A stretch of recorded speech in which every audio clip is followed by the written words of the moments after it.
All right. Welcome, everyone. Welcome back to the XYXX podcast. I'm so excited to be here, as I say pretty much every single time I start the episode. It's a new year. Um, and yeah, it's a new year. I'm really excited. I wrote down all my goals and I got a lot of shit from you guys about looking down at the ground. So, guess what I did? I printed out cue cards. I'm official. XYXX.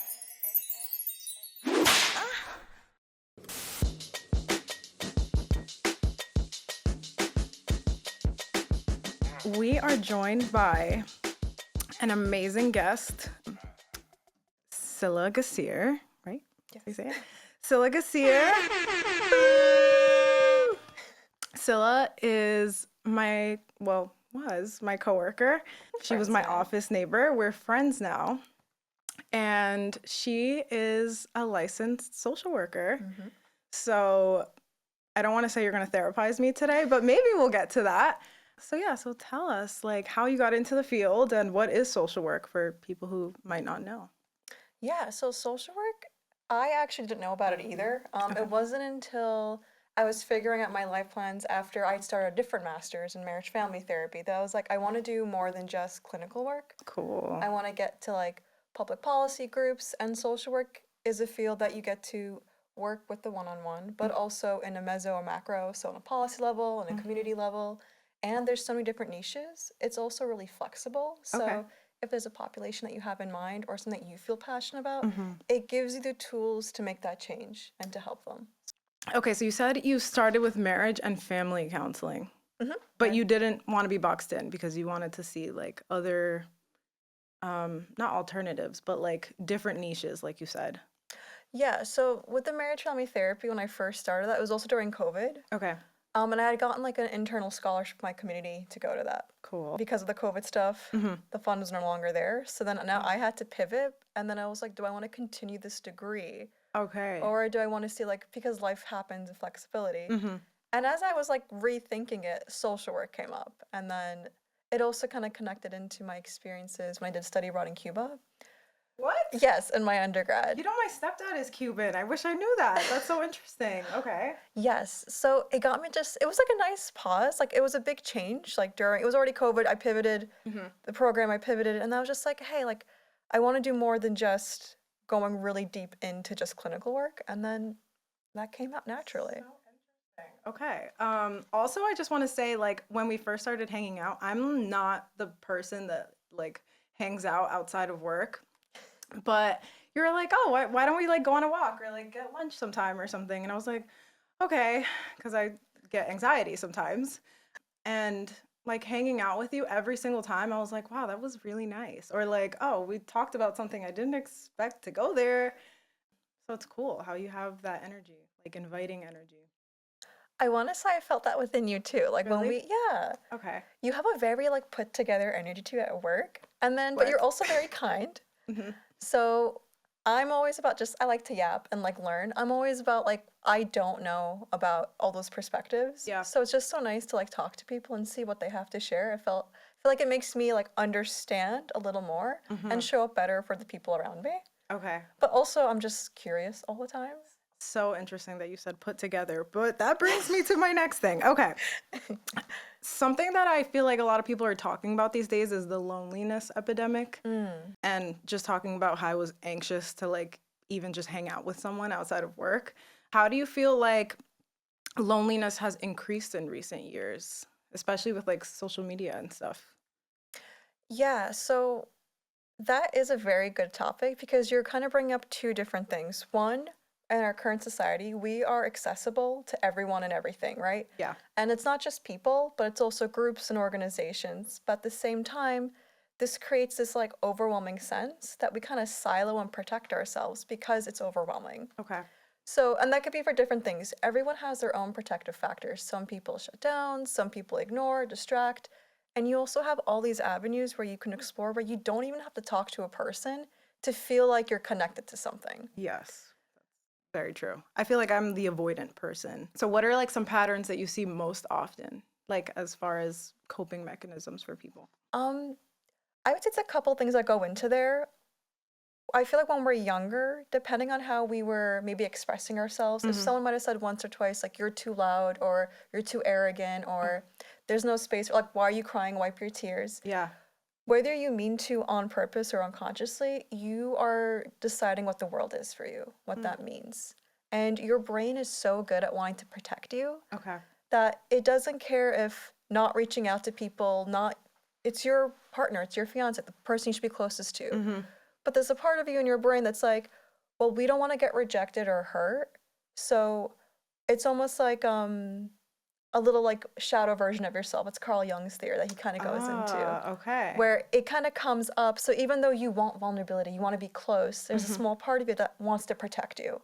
And so it could be kind of sabotaging in a way, or kind of like coming up in ways where like, I wanted connection, but it came out completely different, and now you're farther than you are naturally. Interesting. Yes, one of my questions is about shadow work because I actually didn't know what that is. So we will get into that. Okay. I feel like we went over this one already. All right.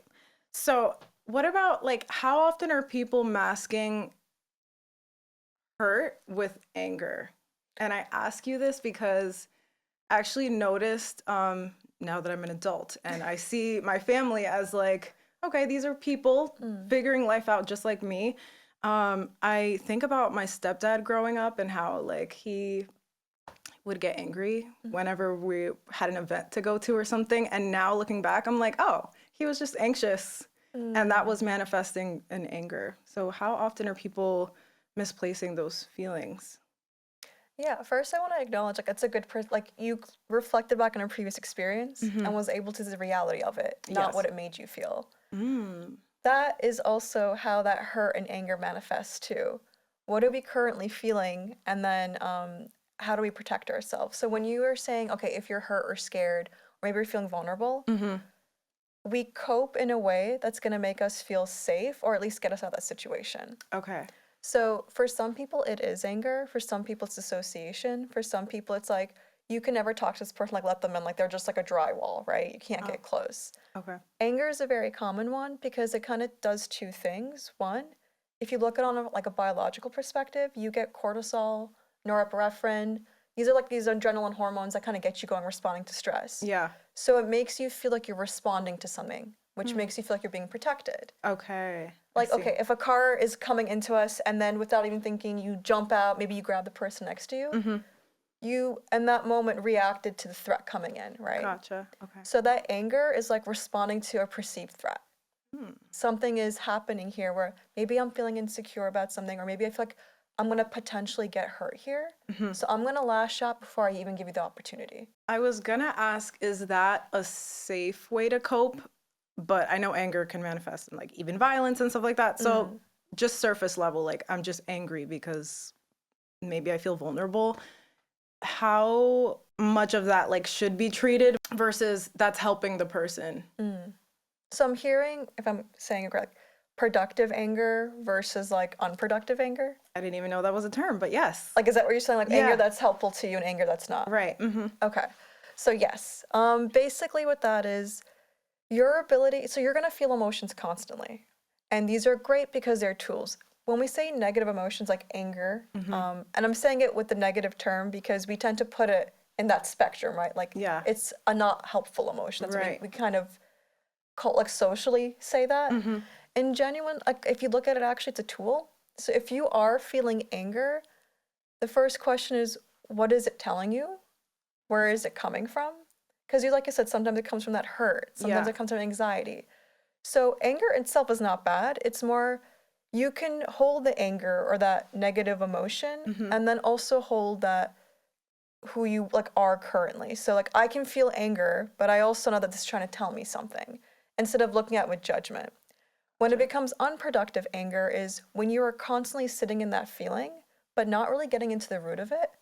And so now you're kind of like ruminating on thoughts. This happens in anxiety too. So anxiety and anger kind of sit on the same spectrum, but they come out in very different ways. Yeah. But they operate, again, if you look in the biological way, the same kind of biological path of releasing those hormones and stress transmitters. Yeah. Yeah. It's all connected. It's all connected. But basically, unproductive anger would be let's just say you stepped on my shoe. Okay, I don't say anything. Yeah. You do it again. Now I'm getting ticked off. You do it the third time. But notice how in that first irritation I felt, my body was telling me something. You are encroaching on my space. There's something here making me uncomfortable. But then I don't speak up and I don't communicate. Yeah. So then, of course, my body's going to feel angrier and angrier. It's Yeah. trying to protect who I am as a person. But if I don't communicate, or if I don't feel like there's a space here where you would even receive my emotions in the first place, that's where we get that passive aggressive or that escalating anger. I know about passive aggression. Let me tell you. Okay? Traditional Hispanic parents will test you and they're going to be passive and you're going to have to figure out like what is the problem here? Amazing segue. What are some patterns you notice with more traditional parents if you've had cases like that? I feel like I could speak about this personally. Okay. So, Same. like you mentioned too, my parents are immigrants from Turkey, so they came here and they had those traditional values. I feel like now they're more chill, and I say chill because my dad uses that word right now. I love that. Yes, we're coming full circle now. Yes. But personally, growing up with like traditional values, and I can say from their perspective, just like you don't share your feelings with others. Everything stays within the family. And within the family, it doesn't matter. You have to make it work. Like we're family, that's it. That's all we've got. No matter what. Yep. No matter what. Which again, this beautiful unconditional bond, like that we have, bond, I should say. But there's not this conditional acceptance of feelings and vulnerability. Yes. And I will generalize that to people within my community just because we've had discussions growing up with like, hey, are your parents also like this? Yes. And there's a sense of like, oh my God, I'm not the only one. I feel seen. Yeah. But it's also from how they were raised and what generations, again, culturally, we're currently rewriting how, like now therapy, people talk about it. Yeah. If you asked 5 to 10 years ago, that was like, what do you mean you're going to therapy? Right. What's wrong with you? Something has to be wrong with you. Yes. And not the fact that maybe we're not having the space of these conversations. And emotions don't just go away. It's not like, oh, I don't want to complain or I don't want to think bad, but that's a message you're receiving. Yeah. Every time you suppress that message, it's going to come back somewhere else. For some people, that's OCD, the thought manifests. For some people, it's like anxiety. Then we have those personality, like it doesn't not just go away somewhere. Wait, can we talk about the OCD? Like, what is the correlation there? Because I'm thinking of somebody I know that maybe that's why. But what's the correlation? So the certification that I'm doing is CBT for anxiety and OCD. So I just finished the anxiety part, and the OCD part, there's a couple different models, and it basically stems from, one of them is, I believe, Mavlov's model, where he says emotional conflict. So what this means is, let's just say you had a fear, right? There's something bothering you, but you refuse to acknowledge it or give it space, or maybe you didn't even feel like you could explore it. The emotion doesn't just disappear. It manifests as a symptom somewhere else. So if we look at, and there's like a couple different types of OCD based off that model. Like the first one is an attachment one. So you are so afraid that someone's going to leave you that you do these maybe thoughts or rituals in order to make sure that that attachment never goes away. Wow. There's another version where the second type is you care really about stability. So you want you want control about everything to go right. Yeah. So in relationships, if it looks like there might be rejection or hurt, I'm going to reject you. So maybe I have a compulsion of like, not, compulsion and thoughts are a little different, but I might have constant thoughts of this person's going to leave me. So I'm going to reject them before it even gets there. So again, this emotional conflict of hurt. Now I'm looking at the camera like, you know who you are. Just kidding. If this sounds relevant to you, we all have these though. Yes. It doesn't mean if you feel like you connect some of this stuff, it means you're human. Yes. But it comes to a point where if it's affecting your relationships and your daily tasks, that's when I would encourage you to be like, maybe look more into this. Okay. What about people who like don't want to deal with it at all? How do you maybe talk to someone to not convince them, but be like, oh, this could be helpful? Just saying, without being pushy, and also meeting them where they're at. Because I know that's also important, meeting people where they're at. They might not be ready to go to therapy, maybe. Yeah, that's a big thing that actually comes up in therapy itself too. When I work with teen clients, some of them didn't want to even be there.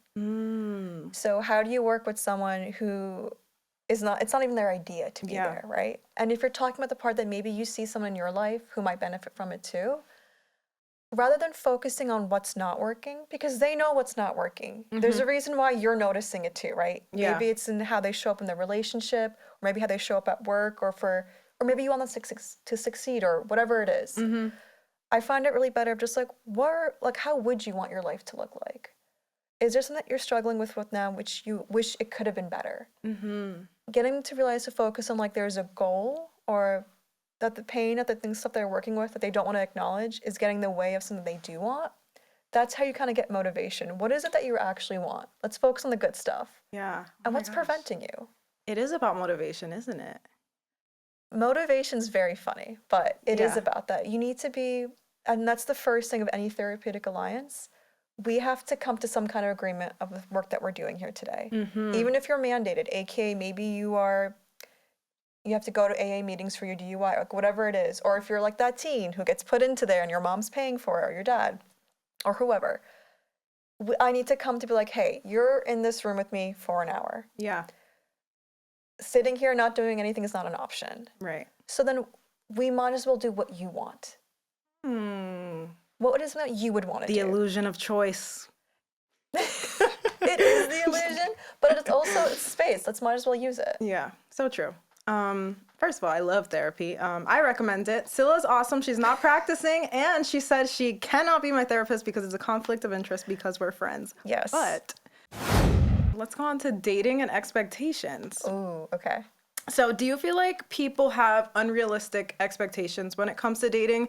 And when I say that, I mean, you know how people say like, men should just know to open the door for me. Men should just know that they have to like pay for my rent, you know, I don't know. I'm just saying that. Or women should just be like in the kitchen. I don't know. I'm just throwing things out there. But like being in a relationship now, a healthy one, I'm like, all right, it's been a long time, guys. I'm gonna be 29 this month. Oh yeah, Aquarius sisters. Right, Aquarius, my Aquarius sister touch. I realize it's a lot about give and take, and it's not always going to be 50-50. You know, sometimes someone's going to sometimes someone has the space to pour more into the other person, and that can like ebb and flow. So what do you think about expectations in the dating world today? I'll be honest, I don't know what the dating world today looks like. I'm just going to be real with you. It's okay. It's okay. But with expectations, it's horrible. From what I see, at least from like Instagram at times, or just because my parents are trying to get me to date. That's a whole nother story too. Yes. But We have to catch up. Yes. But when it comes to with anything, with expectations, it comes from a couple different things. One, what was your family upbringing like? What does that relationship look like to you? And then maybe that specific culture or whatever you kind of identify with, that also plays a role. Okay. So, for example, when my friends first came here, they carried in those very traditional values. A woman's role was very, like, there was no questions about what a woman did and what a man did. Yes. Okay. That's what it was. And I struggled with that growing up. And in my head, I remember saying when I was like in my teens, I never want to get married. Because to me, that's what the expectation of marriage looked like. I know the benefits of it. Yeah. I also knew what it cost. Right. So we're always doing, by the way, a constant, like, whether you mean to or not, your brain is like, is this worth the effort or not? Because you only have so much. First of all, your brain, I love it, but it's also so silly. Really? Okay. Its only job is to keep you alive. Okay. It doesn't care if you're succeeding. It doesn't care if your relationship's going great. It's like, are you alive and not feeling hurt right now? Bet. Good, let's keep it going.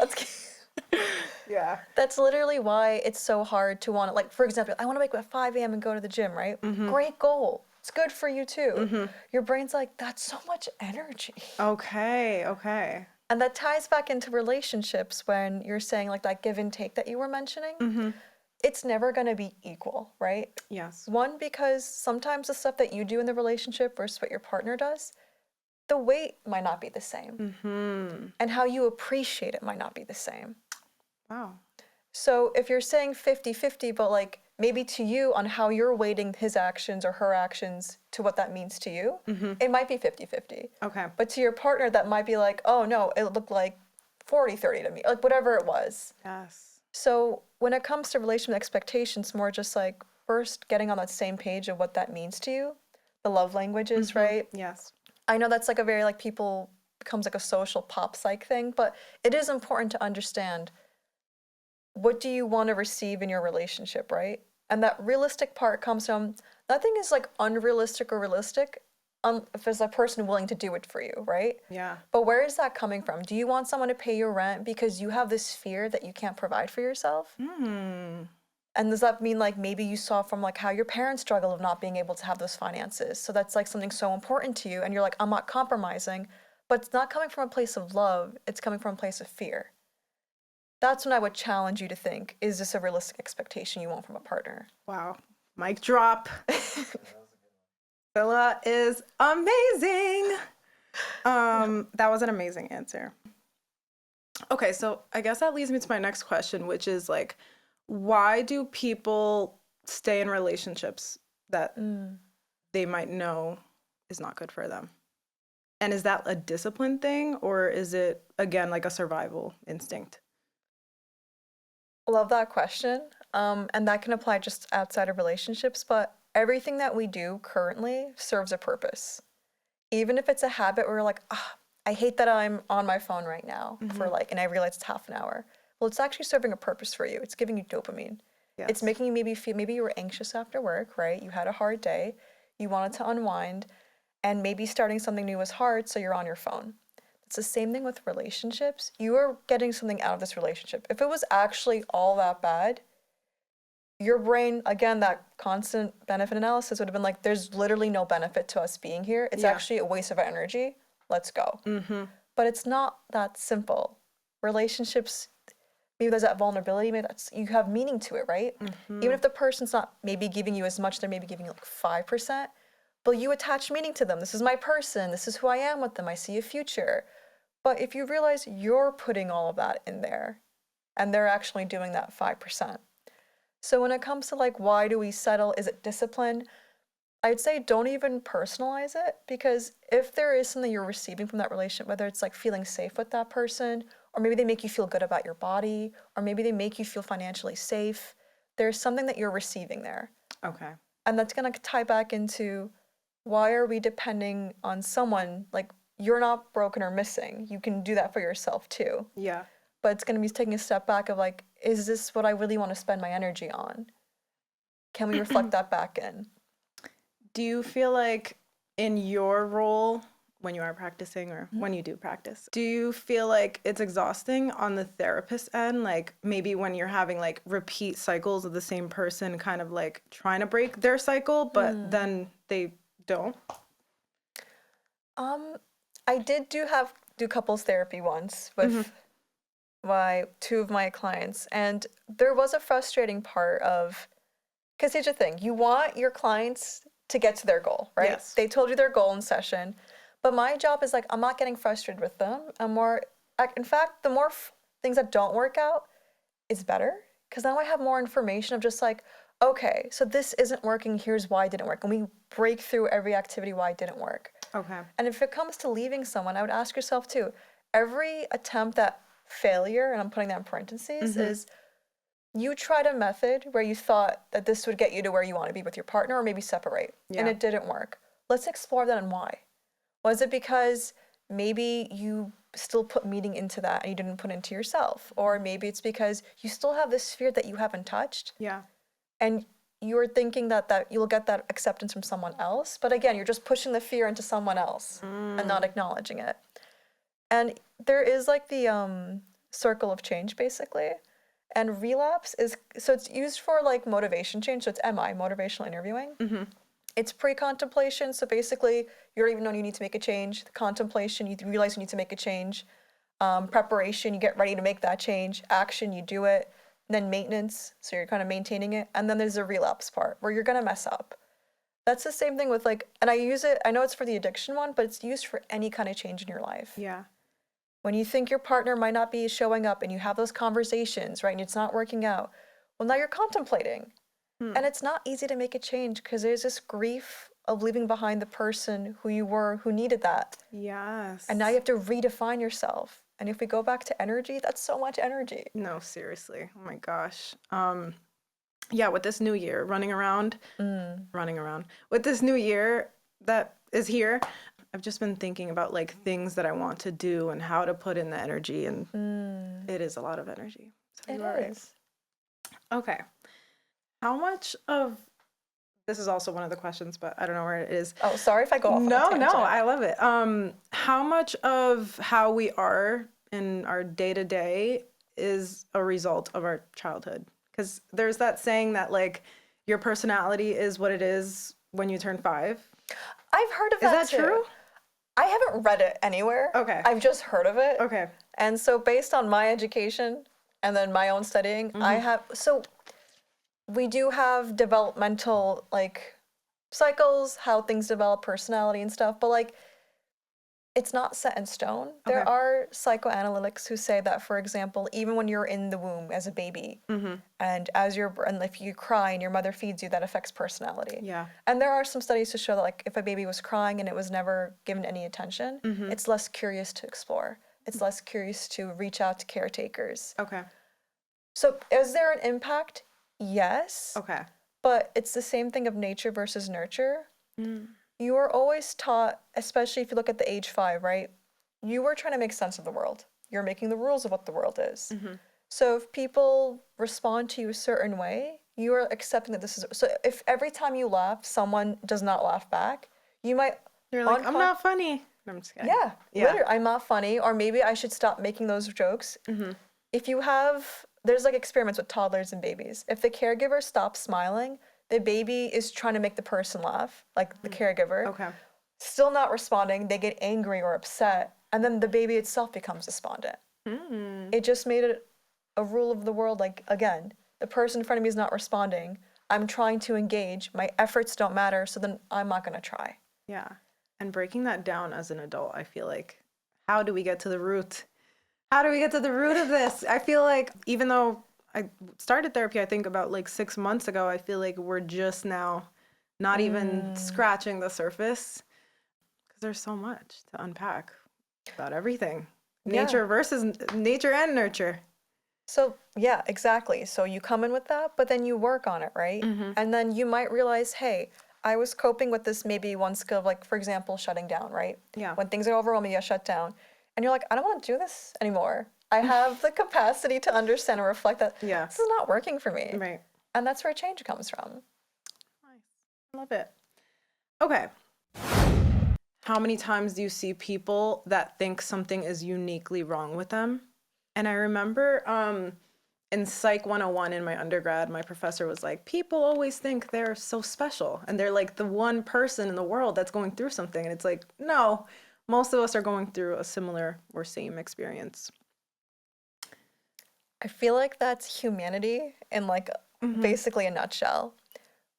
I will never live your life, right? Or your experiences. And that is unique to you. That's what makes me an individual. However, pain, anger, grief, even though I'm not you, I still have those emotions. Yeah. And that's where that relevancy comes into play. Okay. So yes, maybe your troubles are unique to you in your circumstances, but the emotion is something I can relate to and we can talk about. Okay. I did have a teen client once who said, I bet you never had someone like me who was very anxious.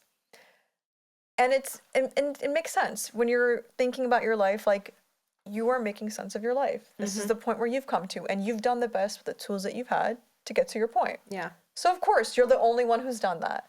But emotions, like I said, because we all feel them, that kind of, it's a blessing. It allows me to connect with you and be like, you're right. I haven't felt your fear, but I know fear sucks when you feel it. Yeah. And so how can we work around that together? Okay. And kind of bring it into alliance. So yes, problems are unique, but the way that we cope with them in the relationships, that's why we have culture. That's why when you read a good book and you're like, I related to that character, or a good show will make you cry, or a music will make you laugh. I love a movie that'll make me cry. It is kind of like, to me, like, oh, cathartic. Right. Like, oh my God, that made me feel something. Okay. Did that answer the question? Yeah, I think so. Okay. I was also gonna say, like, why do people beat themselves up over it? But I don't know if we should get into that. That's very common. It's Mm-hmm. going to kind of tie back into that a little bit of cognitive distortions and self-talk. Okay. So when we say, why did I do this, right? Like, oh, why did I do that? Mm-hmm. You can already feel a sense of like regret, maybe even shame. Yeah. And shame is not a nice feeling to sit with, right? Mm-hmm. And our brains kind of just want to feel that good. So what gives us the most dopamine? What's less effort? What's less energy? Yeah. That's basically what it wants to do. So then when you were feeling that like maybe you did something and that conversation didn't go well, your amygdala, which is a part of your brain that remembers like all your hurts and your fears and pain, is lighting up. It's just like, oh my God, like that happened. We did that. Yeah. And you don't want to repeat that again. So you kind of beat yourself over it to be like, maybe if I look at it at this lens, or maybe if I look at it at this lens, I'll finally understand what didn't work. But that doesn't actually change anything. Right. It just makes you feel worse about it. So in a weird way, it's your brain trying to break it apart and understand so it doesn't happen again. But in actuality, it just creates a space where you're stuck in this loop. Yes. And it actually might prevent you from acting on it ever. And so that's where it's very normal to do, is what I'm trying to say. Okay, yeah, because I feel like I notice that with people sometimes, even myself. All right, let's get into trauma. Everyone talks about trauma like it's a word that was just discovered or something. But it's also great because we're having those conversations now that I feel like you said, 5-10 years ago, we weren't. Yeah. Has trauma become mainstream or has it helped people, in your opinion? I feel like it's a positive and negative, Okay. but I'm going to put it more on the term of positive, and Okay. here's why. So yes, I feel like it's being used willy-nilly. And trauma is, so if you look at it on a biological perspective, it's something that kind of rewrites the brain. It's something that's so scary or painful that kind of your that kind of flight or flight response goes off, right? And it kind of impacts on how you perceive things. Okay. So if you look at like PTSD, and it doesn't have to be in a war zone, we can see the same kind of results in domestic abuse relationships, this constant fear of never feeling safe, right? And trauma doesn't have to be a constant relationship either. It could be a one-off experience. Maybe you almost got shot down, and that, again, your brain released all these It's like, never want to feel that again. Yeah. Yeah. Again, a really super scary thing that kind of makes your brain shift. And it doesn't always shift for the best way. It just shifts in a really protective way. Okay. And protective doesn't always mean productive.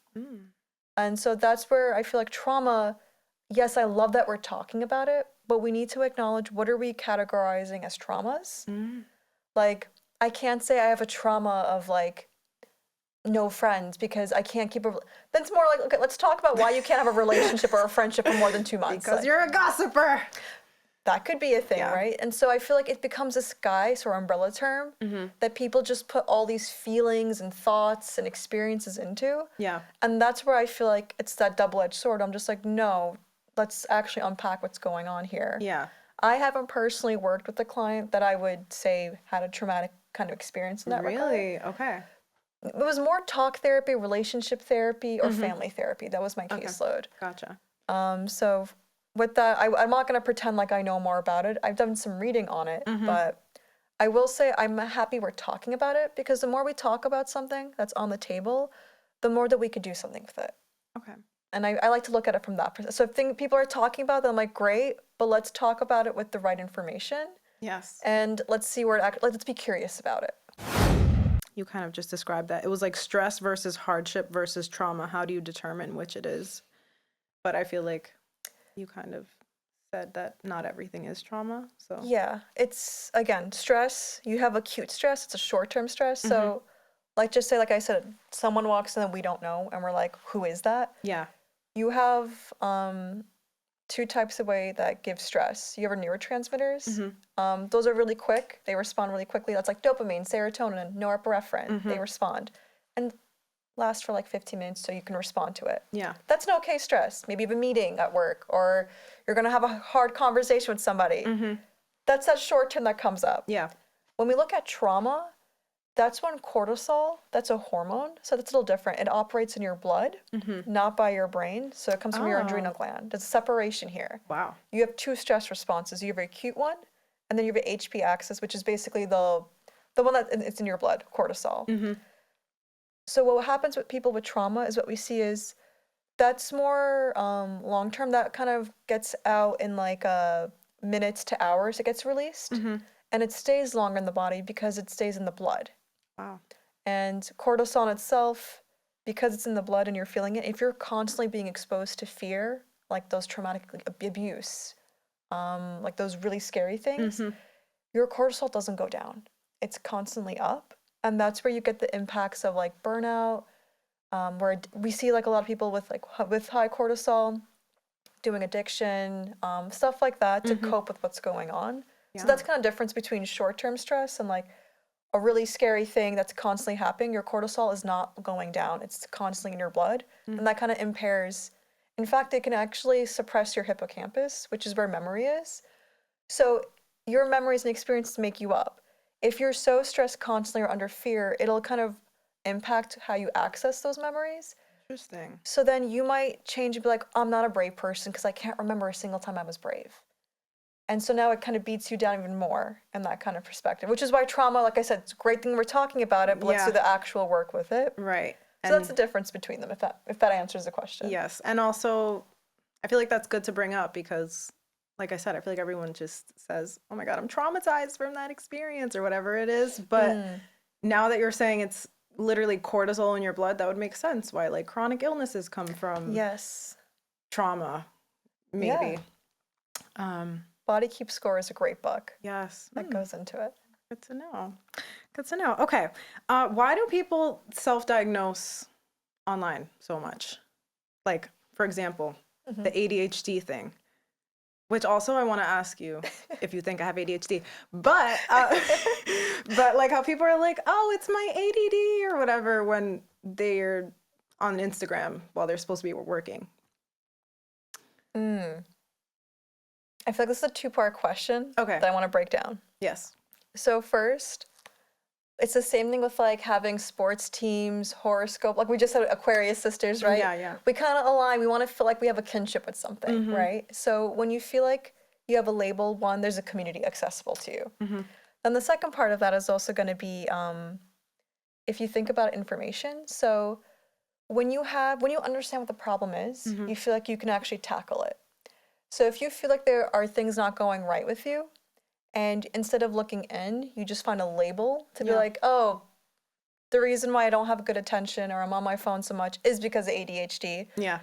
Now I don't have to take accountability for it. I've labeled it, I've externalized it, it's not my problem.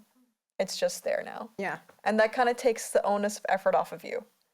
And it's also a good, again, that relevancy. Oh, you have it too, I have it too. So like now so again, Bonding over it. bonding over it. Yeah. So your brain loves this. No effort has to be taken. And then serotonin and dopamine release because now we have a social connection. Yes. So it's also so normal to label. I feel like we want to sometimes feel like we're aligned to something relevant to it. But the second part of like why it's coming up so much lately, and maybe it's not actually that, it's maybe just our environment. So I'm going to go back again to biology because I feel like if you understand how the brain works, you might understand why your behaviors are the way they are. Okay. So if you look at an evolutionary perspective, the brain is used to having a really high dopamine strike and then just having consistency and like not a lot of stimulation. So if you look at this, like you are hunter-gatherers, you don't have access to a lot of food, not a lot of like new things around you. You hunt that one time, you get a big dopamine rush, you chill, you relax, and then you're on to the next thing, right? Yeah. Now what we have as a problem is constant stimulation nonstop. Yes. Whether it's your phone, whether it's your laptop, whether it's whatever, you are constantly getting dopamine. Then we have the sense of also just, not just dopamine itself, but it's never coming down, right? So let's just say this is your baseline. You go on your phone, it goes up, right? This was your baseline, it goes up. And then it's going to come down, right? That coming down is when you start to feel boredom. It's when you start to feel like, oh, like I'm tired, lethargic, like that kind of stuff, those negative feelings. So before you even get to here, you're like, I'm going to go on my laptop. I'm going to watch a movie. It's going to come back down. And if you keep on adjusting it, like doom scrolling more and more, your baseline now is getting higher. So now it's going to take you, instead of like 50 minutes on your phone, 30 minutes on your phone, 40 minutes on your phone for it to feel good to you. Yes. And that's where we get symptoms of just like, very short-term attention spans, or on your phone longer, or feeling like restlessness, or like something's missing from your life. Yes. Yes, to all of it. It's me she's talking about. Yeah, my screen time is ridiculous. But also what I got from what you said is that boredom can be good. Yeah, boredom is so important. We should be bored more. Yes. That's where creativity comes from. It's also such a good way of teaching your body. So when you are on your phone, your brain releases dopamine. So, and you only can give so much at a certain time. So it's neurons talking. I gave you the dopamine. I can't just give it back again because you're on your phone again. Right. I have to wait before I re-upload, which is why it takes you a longer time to watch something, so I can come back down to give you back that dopamine. It's like does that make sense? Like Yeah.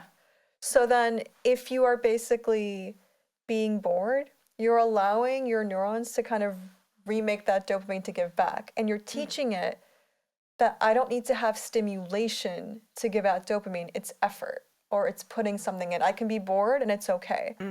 So when we are not being bored and we're not sitting with uncomfortable feelings, we're teaching our body that anything uncomfortable is not welcome, which is where anxiety can come from.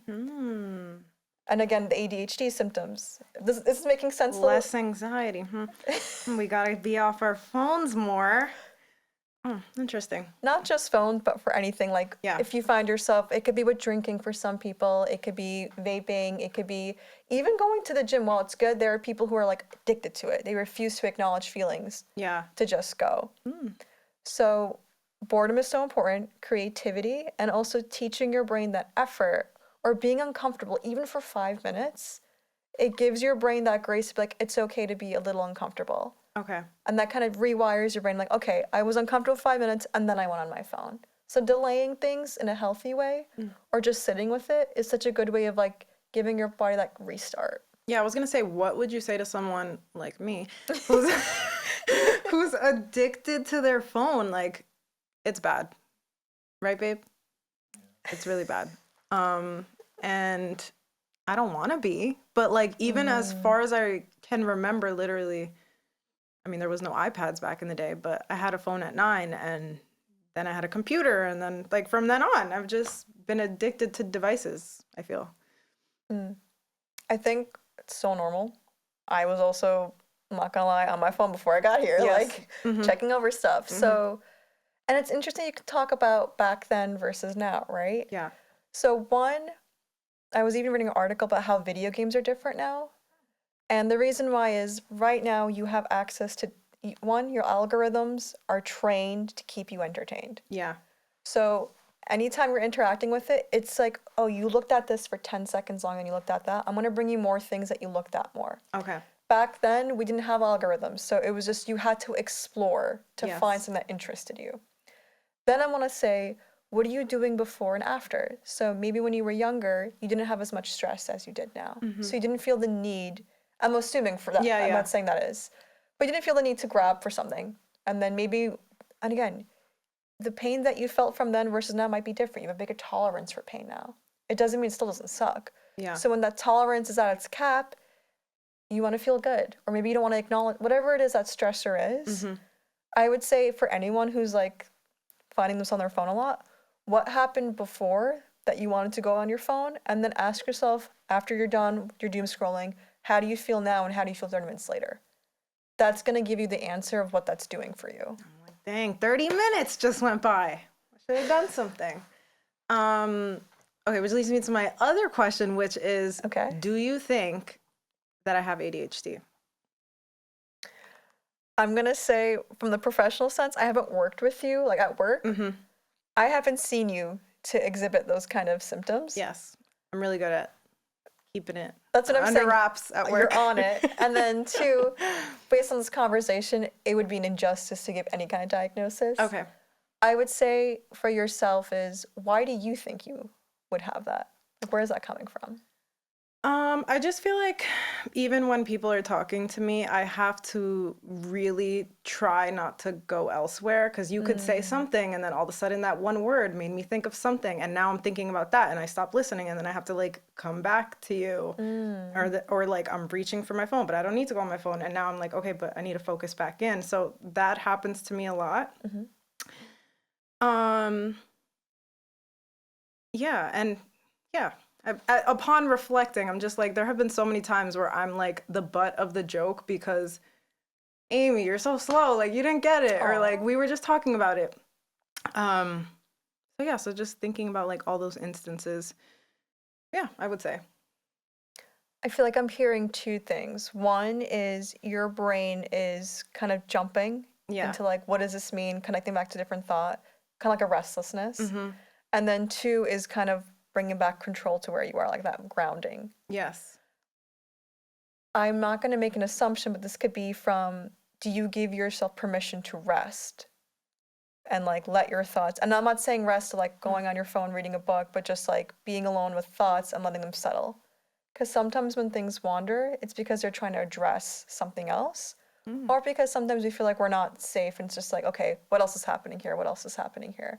These are Yeah, assumptions. I don't know what's going on. right, right. Trying to think. I'm like, I do feel restlessness as far as like productivity. Like I'm like, Mm. what did I do this weekend? Did I accomplish enough things? I wrote this down in my calendar. I was supposed to do it yesterday, but part of me is like, is that just America?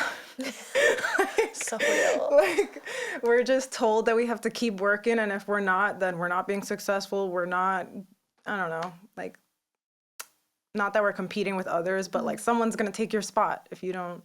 It's capitalism. Yes. So it's So is like, that what it is? yeah, so valid. What? It could be, you said? Mm-hmm. No, it's so true. And then like the guilt of it, like even for the holidays, I Mm. took time off, and towards the end, I'm like, should I answer some emails? Should I?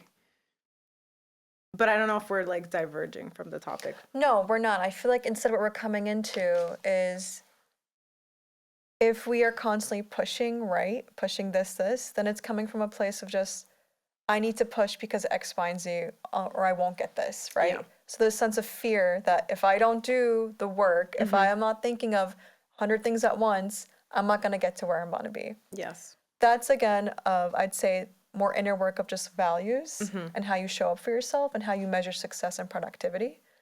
And then the second part is being grounding or like mindfulness is a muscle, it's a practice. You don't go to the gym and be like, I'm gonna lift 10 pounds right now, like 100 pounds. You'd Mm-hmm. start with 5, Yeah. right? Because you haven't been to the gym in like Mm-hmm. so long. The same thing with like bringing attention to things or being mindful, Mm-hmm. like being present. You're like, my mind drift, but you caught yourself. If you catch yourself and bring yourself back, you're practicing that in that moment. Okay. And the more that you practice it, the more that that muscle gets stronger. And the more that your brain's just like, okay, we don't have to wander to be present, like to get to whatever the goal is. Now, you don't need a diagnosis to get therapy or to get meds. That's also like not what it is, but Mm-hmm. it's helpful to kick and understand what kind of tool should we use for what's not working for you. So less of it being like a label on you and more just like, it just gives us more information on how to figure out what we need to do here. And also starting with what do you want your life to look like? I feel like is a Yeah, good starting point. I feel like that's a good starting point because I feel like when we hear therapy, we think something's wrong. Mm-hmm. And I want to shift that perspective and to be like, life is going to throw you everything, right? It's already hard. But where do you want to be? How do you want to experience your life? Yeah. And focusing on that is kind of, to me, what therapy is about. Are you kidding me? She is awesome. Okay. I feel like I could not have dreamed of like a better episode. Like I feel like you went in Aw. depth into all the topics. I'm leaving here with like insight. I'm like to tell myself, but also even my friends and stuff that Mm. tell me I'm like the therapy friend, even though I'm not a therapist or a social worker. You do have that energy, though. Really? Yeah, but we were a walk and talk. We went deep, Yes, girl. we did. We have gone hiking, we have gone on walks, and every single time we are talking about everything. Okay, so I guess final notes, like what would you want to, I feel like that was a good ending note, but anything else you want to share with the audience about not being afraid or how to know when you need help, and where can they find you? Yeah, I would say if you are feeling shame, scaredness, fear, know that that comes from vulnerability. And that's the same place where courageness, bravery, and all that stuff comes from. So if you are feeling those stuff, know that literally on the flip side, that's where bravery takes place too. So it's okay if that you're scared. It's okay if things aren't going right. And don't look at your negative feelings as like something's wrong with you. More just like there's a message. It's like a hurt.